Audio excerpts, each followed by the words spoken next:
Buenos días a todos y este día cocina el mejillones a la marinera con gata.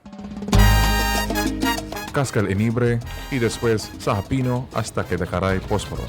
Next, sahapino también el aos, cebollón y hace quebrar con el tanglad.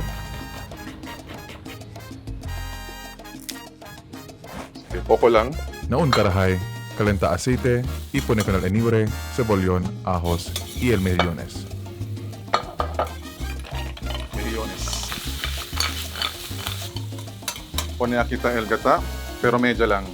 Que quiere quitar con ese hace sale el aceite. El tanglad. Entonces, si también tú con el mejillones, tabría, es el tiempo, pwede tú ponerle sal, pimienta. Plating kita.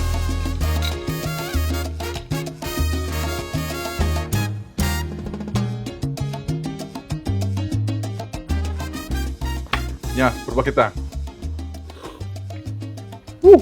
Muy rico, sabroso.